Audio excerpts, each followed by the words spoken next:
Olá, seja bem-vindo e seja bem-vinda a mais um momento de reflexão. Salmo 34, versículo 4, a palavra de Deus diz: Busquei ao Senhor, Ele me respondeu e livrou-me de todos os meus temores. Este salmo, escrito por Davi, foi no momento de grande angústia da vida dele. Ele era perseguido por Saul e se via ameaçado por perigos reais, mas também por alguns perigos imaginários. E com certeza, assim como nós, Davi sofreu muito por causa disso. Esse salmo foi escrito quando ele temeu por um rei, por estar na presença dele.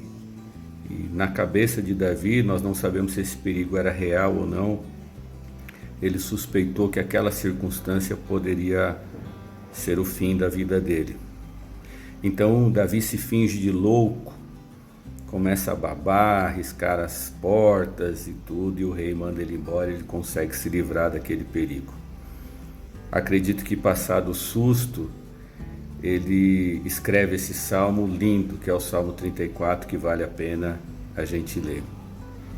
É interessante porque o medo tem muitas facetas. Existe o medo real, existe o medo imaginário, existe o medo maior, de perigos maiores, e existe o medo menor, de perigos pequenos, do nosso cotidiano, do nosso dia a dia, que não ameaçam a nossa vida, mas talvez a nossa estabilidade emocional. Ao perigo agudo, por exemplo, o pitbull te ataca no meio da rua, você não estava esperando, estava andando tranquilamente e você tem aquele estado de medo, mas o dono do pitbull aparece, domina o cachorro, pronto, o susto passou, o medo foi embora. Mas existem aqueles medos que acompanham a nossa vida. Eles parecem que fazem parte da nossa rotina, do nosso dia a dia, e eles são chamados de medos crônicos.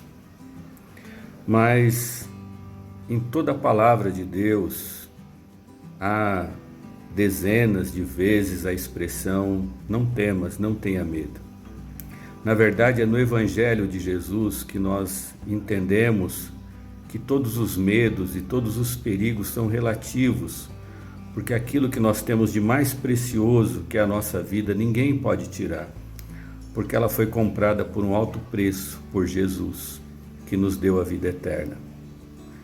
Façamos como Davi, busque o Senhor, Ele responderá e nos livrará de todos os nossos temores. Que Deus o abençoe.